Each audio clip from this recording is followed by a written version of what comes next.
back. You're watching Mirror now, and I'm Griha Atul. We just showed you that interview with Ajay Devgn and Rakul Preet. Ajay Devgn, of course, is the man who is in the news. And why is he in the news? Because he has ignited some sort of a language war where he ended up calling Hindi as the national language. Let me quickly bring in a guest, a very special guest who's joining me on the broadcast to actually discuss why is this entire language row really being erupted again and again. To speak more about it, I'm now joined on the broadcast by Mr. Prakash Belawadi. Mr. Belawadi, thank you so much for joining me on Mirror Now. It's an absolute honor to have you on the broadcast. First things first, what do you have to make of this entire row? Did you think Ajay Devgn jumped the gun, really commenting on Sudeep's statement? He could have probably held on to his horses, or is it otherwise? I saw finally, Sudeep's statement. I saw Mr. Devgn tweet. I think it's innocuous. And I think when he said, Hindi is the national language, he did not mean it in some legal way. Of course, there is no declared national language in India. We have 22 languages in the 8th schedule, and we have hundreds of languages in India, and they're all national languages in a way. All Desi Bhashas are our Bhashas, so they're all national languages. I don't think he meant it in any legal way. But, because the issue is sensitive, and for many months now, many years, now decades even, that we've been fighting about Hindi imposition, so it just took this turn. And whenever there are fault lines in India on questions of any identity issue, whether it's caste or religion or subcaste or region, certainly language, politicians, jump into the story and they try to make it a big identity issue where pitting people against people. But I think I saw the exchange between Sudeep and Ajay Devgn, and I think it is completely innocuous, and they seem to be friendly with each other. I don't sense any hostility in it. So I think it is. It of course it covers a much larger issue, but I don't think they mean it in any serious sense. They meant it as Kannada is suddenly doing very well nationally. South films have been doing well overall for some time now, few years now, and it may be like in a kind of. Language is an emotional issue for everybody. Maybe it's in that kind of emotional sense that Sudeep has said that, we should now talk about Indian cinema and not, identify cinema by geography. Right. Mr. Belawadi, I just wanted, our viewers to actually turn our attentions to what really Sudeep ended up saying after Ajay Devgn responded to that. Entire response was sort of out of place. I felt so when I read it, because he could have probably, held on, really known in what context was Sudeep really saying what he was saying, because here he was talking about a film doing absolutely fantabulously well at the box office. It happens to be a film from down south, which is talking about KGF Chapter 2. And he happened to say that Hindi is no longer the national language. And that comes a response from Ajay Devgn. Do you think we are making too much about it? Because Ajay also seemed to have, gone on the back foot at the very end, because he got a response from Sudeep. And he, in fact, thought that he probably could have or would have spoken out of turn there, and hence ended that entire debate. But we, and of course the social media, continue to actually talk about it. And it's specifically after, Amit Shah really, in fact, even government at the center really has been going on pushing about making Hindi as a national language, and, ample talk about it. So do you think it's ample politicization, which is why this debate continues, every now and then? It has to have one sort of a sliver and bang, it starts again? Very happy that for so long, we are beginning to see such traction nationally for a Kannada film. KGF1 did very well, and KGF2 now is, of course, setting huge records. And we are all very happy and very proud as Kannadigas. But I'll answer your question in 3 parts, having said that. The first is that there is a real issue with Hindi imposition for non-Hindi speaking states, because when Article 343 to 351 were put into the Constitution to promote Hindi nationally. I think a grave error was made, and it led to many problems. Two of them I'll mention now. One of them is that it said that Hindi is the largest spoken language in India, and that is why it had to be the official language of India. It was not the national language. Hindi and English are the declared official languages of India. Actually, English was given as a concession later. But the problem with that is that it is largest spoken where? So you can actually have a state where no Hindi is spoken at all. And if you put Hindi there as a medium, or if you put that as the official language and people have to read boards they can't understand, what would it mean? That was the question. And that's a genuine question. And that has to be genuinely met. Those articles have to be amended to make it more equitable. All the Desi Bhashas of India have to be represented equally. That is one part of it. And I don't think it was in this kind of legalistic manner that Sudeep said it. And for Mr. Devgan to respond to it would be that, see, this is a bit of turf also in it. See, suddenly you see that there was a time when Kannada film industry was not allowing any dubbed stuff in Kannada. They wouldn't allow releases that were dubbed in Kannada from any language. Not even on television they wouldn't allow. And it was not by any law or government policy. It was just by demand, a threat of agitation. It was not done till the Competition Commission of India, responded to a petition and said, you should allow dubbing in any language. So the thing is, for anyone to take a moralistic stand about dubbing now from Kannada is almost impossible when these films are doing so well elsewhere. Dub versions of Kannada films are doing so well elsewhere. So when it would be like when he saw those comments by Sudeep, it is possible that on an impulse, Mr. Devgan reacted. The problem with social media is that when once you put it, you can't take it back. People will amplify it, make it so big that Yes, yes. yeah. Probably So the that thing will is change like, after now that Elon Musk has taken over. I don't know. No, there are other social media things. No, it's also because there are so many ways on the internet you can amplify something that people said that it takes a color and importance that was not intended in the first place. It could easily have been dismissed as a banter had he said it in a party. But when you put it out there, people keep playing it. They put it out everywhere, and you see the exchange that happened between them after that. It seems so warm and friendly. But the danger with this is Yes. it is bad for Yash. His film is doing very well. You can have some mob somewhere in some part of Hindi-speaking India where they will no longer continue to screen the film, or there could be a film by Sudeep that will not get traction. In a dub version of Sudeep's film that will not be allowed somewhere, or for that matter, Ajay Devgan's film could be stopped somewhere or other in the south. And this is all nonsense. We should not allow it. First of Yeah. all, it's visual medium. Language is nominal And in this. Mr. Belawadi, we were just playing out that interview that I had done with Ajay just a few days back, and it is interesting how he was talking about agitation on social media, and which is why I keep repeating this point that he jumped the gun and really said something which he could not, like you rightly said, take back because it was already out there on social media. And remember, he's a man who's not very active on social media. So choosing that particular moment, No, reacting see, to no, no. something that See, he has come across, not really knowing the context.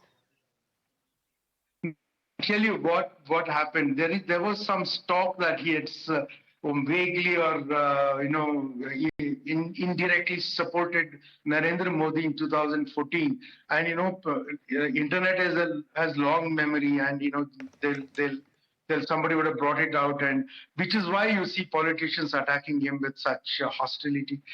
I think you should let it go because it's dangerous for the industry, and politicians will forget it. They'll find other issues to carry out their agenda. If they don't talk about it for about 10 days, it will go away. And I'll encourage Mr. Devgan, I would urge Mr. Devgan and Sudeep both to just lie low on this and let it pass because it's not a good thing. It's unhealthy and it's toxic, for South industry or Bollywood. It's not good.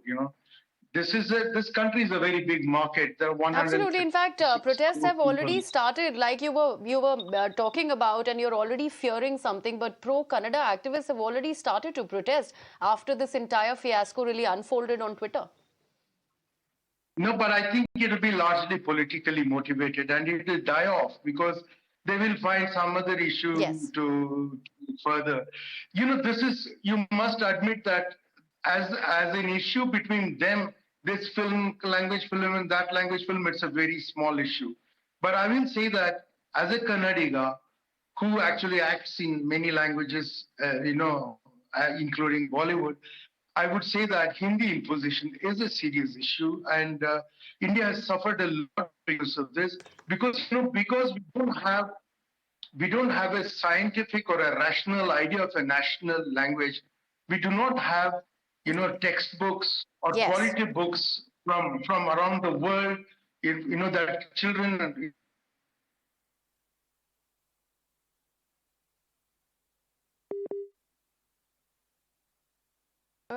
We seem to have lost that link with Mr.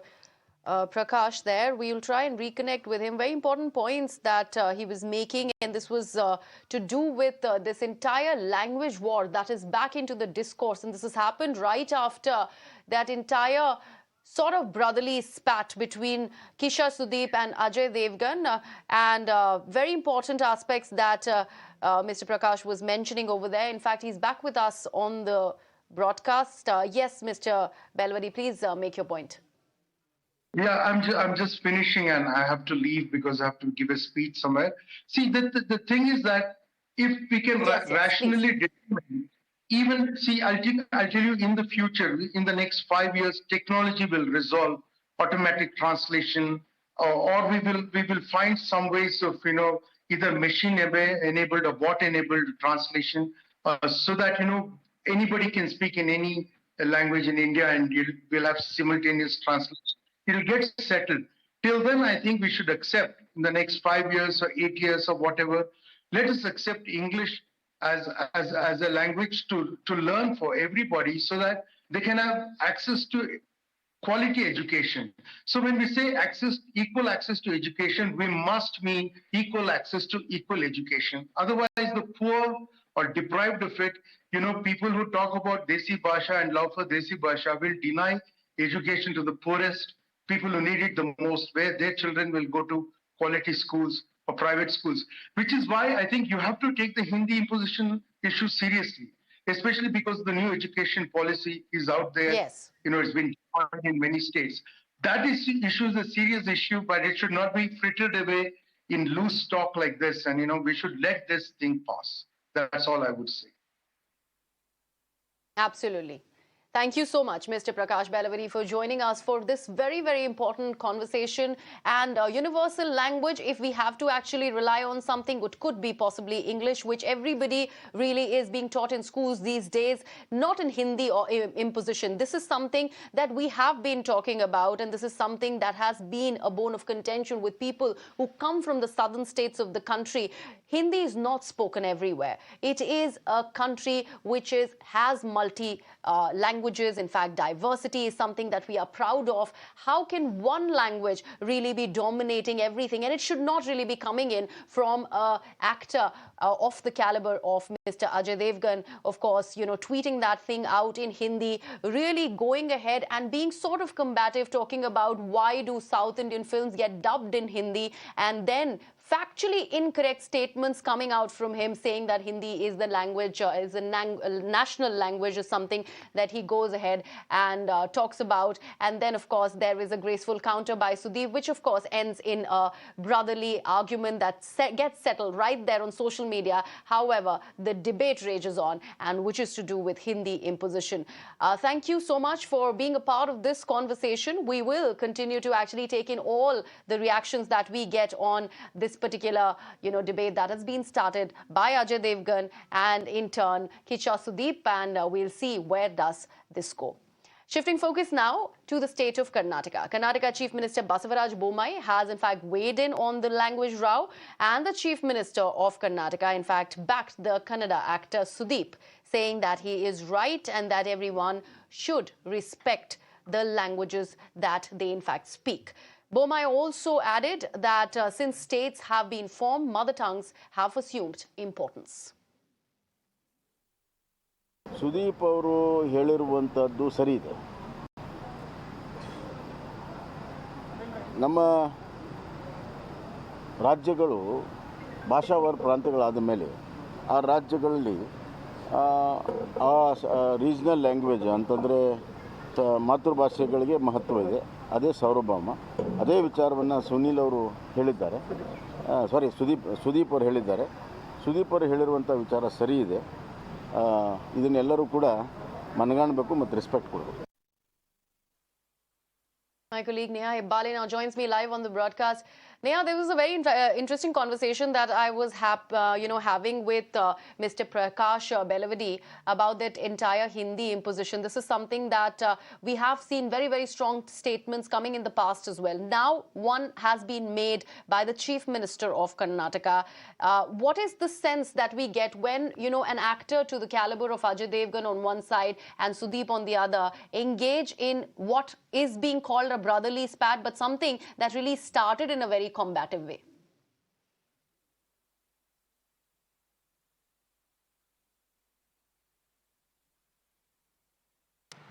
Well, absolutely, Griha.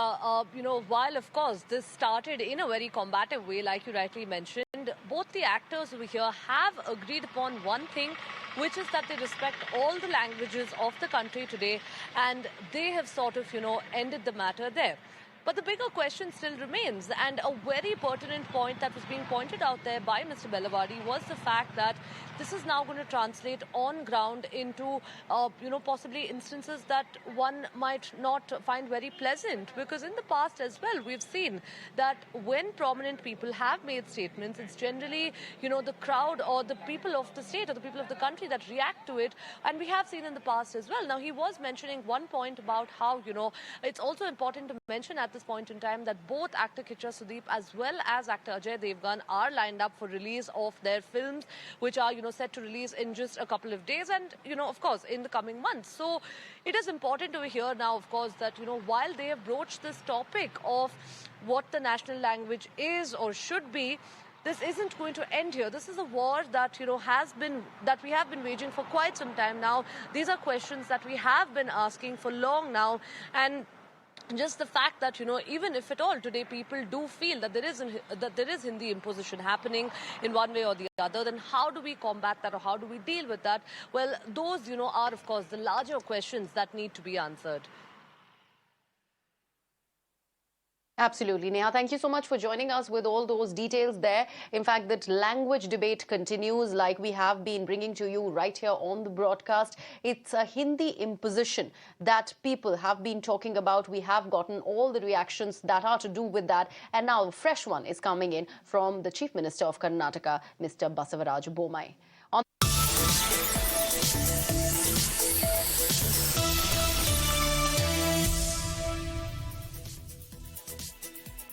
Welcome back. Starting with some breaking news as West Bengal Chief Minister Mamata Banerjee has upped the ante over fuel row with the centre and demanded a reduction in LPG and fuel prices immediately. She's also accused the centre of shifting the blame to the states. We've seen a flurry of reactions that have come in from non-BJP ruled states. Mamata Banerjee, in fact, at the forefront of it all yesterday also, where she had launched a stinging attack at the centre and in turn Prime Minister Narendra Modi. This has happened after the statements that were made in that COVID review meet by the Prime Minister, where he had in fact said that all the non-BJP ruled states had in fact not really got the VAT down on fuel, and that's why people were having to actually reel under high fuel prices in these very states. This really did not go down well with all the chief ministers. Mamata Banerjee, in fact, came back with a lot of figures talking about how the centre is responsible for not really giving the state its due and meting out a stepmotherly state treatment to all the states.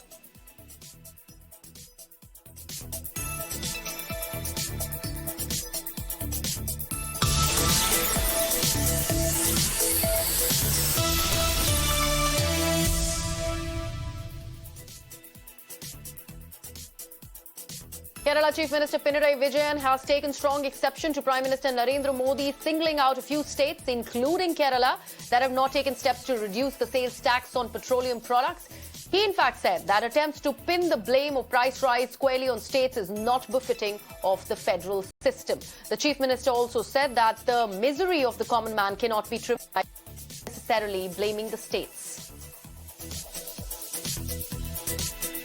My colleague Vivek now joins me on the broadcast. Vivek, a very, very stinging criticism there coming, by way of this statement that Mr. Pinarayi Vijayan has made, pretty much on similar lines in what we are getting to actually, have from other non-BJP ruled states. Now, Kerala is not far behind. There's a statement coming from the Chief Minister himself. Yes, Chief Minister Pinarayi Vijayan has made his statements very clear. He has been very vocal on this right from the beginning. Whenever the centre has kept increasing the prices of petrol and diesel has gone high. Now he said that the Chief Minister said that the common man's misery cannot be trivialized at this point of time. He also made a point here saying that while the centre has increased the tax on petroleum products 14 times from 2014. The state government has reduced it 4 times. Remember, as of today, the price of petrol is 117 rupees in Kerala, and for diesel, it's 103 rupees. It's record high. But also, even though for 1 liter of petrol, the state government gets a tax, an amount of 27 rupees and 24 paise. What many of the people, especially Chief Minister and the Finance Minister, says is that much of the revenue from this goes to the centre, and hence the centre should come forward and reduce the excise duty. Chief Minister has said that the statements by Prime Minister pointing to certain non-BJP states does not go well with the federalism which he has been preaching right from the beginning. He also criticized the Prime Minister's statement yesterday on the tax of petrol and diesel. He clearly said the state cannot be blamed at this point of time, and also said that the excise duty should be reduced by the centre, and the state government cannot reduce the VAT. Remember, the reduction of VAT is the central point in this argument. Even yesterday, K.N. Balagopal, the finance minister, has also said the same point, that the state government is not in a position to decrease VAT. He said that whenever the central government has increased the excise duty, not even at one point that the state government has increased it, the state government has only reduced the tax by 4 times, when the centre has increased it 14 times from 2014. Now, this is a point that Chief Minister Pinarayi Vijayan through his Facebook has made a very, very stinging criticism against the Prime Minister's statement on non-BJP states not willing to reduce the VAT on on petroleum products. Back to you. Absolutely. Vivek, thank you so much for joining us with all those details. So the fuel price fury continues to be, on the discourse when it comes to that spat between the centre and the state. More and more states really joining in. This time it's Kerala after West Bengal and Maharashtra.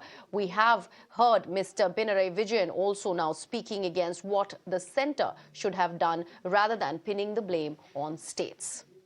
Let's shift focus now and talk about what we are reeling under. We're talking about the heat wave. So be ready to bear ever higher temperatures in the national capital, as the heat wave warning has been upgraded to an orange alert. In fact, at a press conference today, the Met Department said that in April itself, Delhi has experienced 15 days of heat wave. Heat wave alert for Rajasthan and Madhya Pradesh has also been upgraded to orange. The weatherman also quashed any hopes of rain till May 1st. Delhi is bracing itself for extreme heat wave today. Temperature is expected to breach the 46-degree mark, and in some places in the national capital, it's going to be extremely hot.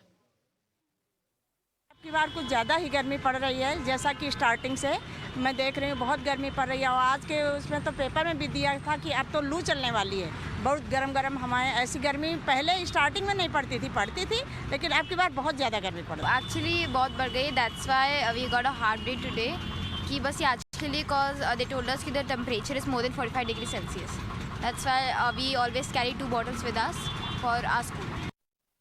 Delhi का जो है जो सफदरजंग है जो main city जो central है तो temperature may go to 42.5. Yesterday it is 41.5. But as you told outskirts, like some of the station which reported 44 like Sports Complex, Najafgarh, Reach, all these areas they may touch 44 to 45. So it is increasing. So there will be heat wave. We have updated the alert to orange. My colleague Ella now joins me on the broadcast for more on this. Ella, 46 degrees Celsius in the national capital, and it is not yet May. What are we going to actually witness when it is peak summers? This is something that all of us are worried about. However, you just got in those reactions for us also, where schools have been put on half day because of the massive heat spell that the national capital is experiencing. And of course, there was that press conference by the Met Department.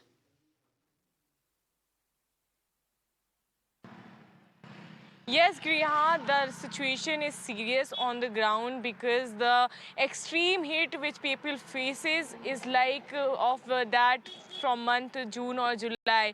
Delhi NCR people are bracing this scorching temperature when the mercury hovers around 44 degree to 45 degrees Celsius, which is above 3 to 4 degrees from the average temperature, and there is no respite anytime soon. As IMD has also issued orange alert, not only just for Delhi, but Uttar Pradesh, Rajasthan, Haryana and Punjab, and this heat wave spell will continue till 1st of May. Let me tell you, this is after 10 years we are seeing such a long heat wave spell which we are witnessing. The largest heat wave spell which we witnessed was in year 2010, and after over a decade we are facing this kind of heat, which is really troubling people, and it is really problematic, and one has to look the reason behind this scorching heat. I have people here with me. Let's get a quick reaction of them on how they are bearing this heat. Ma'am, क्या नाम है आपका? प्रिंसी पंडिता। किस तरह से आप इस गर्मी को से बचाव कर रहे हैं? कितनी गर्मी है अभी? एक्चुअली इतनी गर्मी तो कभी देखी नहीं है, इस बार तो मार्च से ही शुरू हुई है गर्मी बहुत ज़्यादा। बच्चे भी बहुत परेशान हैं, हम लोग भी बहुत परेशान हैं। इतनी गर्मी तो कभी देखी नहीं है। बेसिकली हम JNK से है, कश्मीर से है, तो हम लोगों ने बिल्कुल ही इतनी देखा नहीं था इतनी गर्मी में रहना, तो हमें वहाँ से निकलना पड़ा, फोर्सेबली उन लोगों ने निकाला, तो हम लोग तो बहुत सफ़र कर रहे हैं हद से ज़्यादा। आपका क्या नाम है? मेरा नाम मनी। तो ये जो गर्मी आप अभी देख रहे हैं, इससे पहले देखा है? क्या पिछले साल या उससे पिछले साल इस तरह की गर्मी देखी? नहीं, इससे पहले इतना ज़्यादा गर्मी कभी नहीं देखा। इस साल बहुत ही ज़्यादा है और हम बहुत सफ़र कर रहे हैं। AC भी कोई काम नहीं कर रहा इस गर्मी में। AC भी ऑन करते, AC का टेम्परेचर भी कभी ये नहीं होता, हमें बहुत परेशान हो रही है। मैम, आपका क्या नाम है? मेरा नाम स्तुति। एक छोटे से बच्ची के साथ हैं आप, ये बताइए कि कितनी परेशानी है इस समय बच्चों को? खास परेशानी तो पूछिए मत मैम, बच्चे के फेस देख के पता चल रहा होगा। इतनी गर्मी हो रही है, मतलब 7 o'clock को मॉर्निंग टाइम कहा जाता है, लेकिन उस टाइम में भी इनको लेके बाहर निकलना बहुत मुश्किल पड़ रहा है। इतनी गर्मी, तबीयत इतने ख़राब हो रहे हैं, इतनी हालत ख़राब हो रही है। आपका क्या नाम है सर? मैं DK सिन्हा बोल रहा हूँ। और अगर आप देखेंगे तो हिंदुस्तान की गर्मी दुबई से आज ज़्यादा थी। So Griha, you can see the plight of people who are suffering this extreme heat when the temperature hovers around 44 to 45 degrees, and this might not be just a day or two, but people have to face this heat for a few more days. Back to you. Absolutely, Ella. Thank you so much for joining us with all those details and getting in all those very important reactions of the people. Because remember, everybody is reeling under this heat spell. We're not just talking about just 40 degrees or 35 degrees. We are talking about 46 degrees in the national capital. And this is just April, not even May. And in fact, the Met Department has said that the first showers might just be experienced only in the first week of May. So this is something that Delhiites will have to actually brave, and this is not all. Delhiites also have to brave this another landfill fire, which has been raging on for the third day. This is the part of Delhi that is called the Bhalaswa landfill. Now, Delhi government has imposed a fine of 50 lakhs on North MCD for negligence. Fire attendants are still trying to douse the fire on location, and some locals living in the area have also reported breathing problems. The Delhi government, meanwhile, has accused the civic body of negligence over the landfill fire. This is the fourth landfill fire in the national capital in just a month. दिक्कत ये है कि आज से 3 दिन हो गए इस आग को लगे हुए, जो कि देखने वाला कोई नहीं। फायर ब्रिगेड तो आती है, लेकिन इतनी बड़ी आग को क्या कर लेगी। रात भर जो सो बच्चे जो सो खांसते, हम लोग जो सो आंखों से जलन इतनी होती है कि जो सो जीना दुश्वार हो गया। आज 3 दिन से आग लगी हुई है। इस पर जो है सिर्फ फायर ब्रिगेड की ही गाड़ी आती है, वो नीचे बुझाती है। आज तक बुझा नहीं है। आगे आप चल के देखेंगे तो बहुत ज्यादा धुआं और आग जला हुआ है। उसको कोई 8-9 झुग्गियां भी जल गई है। जो साइड में बना रखा था वो झुग्गियां भी जल गई है। और रात भर सोना दुश्वार है, सोया नहीं जाता है। ये इतनी प्रदूषण है। दिल्ली में सबसे ज्यादा प्रदूषण तो इसी खत्ते से होता है। सर ये एमएलए नहीं है, एमसीडी के अंडर में आता है। कई बार एमसीडी के लिए यहाँ पे हमने लोगों ने धरना भी किया, मगर इसमें कुछ नहीं रिस्पांस मिल पाया। आज तक यहाँ से खत्ता नहीं हटा पाई एमसीडी। कितनी बार रिक्वेस्ट लगाई, कितनी बार लेटर दिए। यहाँ पे भी इधर एक बलसवा गाँव है, उसमें भी बहुत बुरा हाल है इस खत्ते की वजह से। कितने लोग इसके शिकार हो चुके हैं। कोई दमा का मरीज है, कोई कुछ हो चुका है। सर यहाँ के पानी का लेवल भी बहुत गंदा लेवल आता है इस खत्ते की वजह से। More reasons for Delhi to worry. On that note, I'm slipping into a very short break here on Mirror Now. News and updates continue on the other side with my colleague Afrida. Stay tuned for that.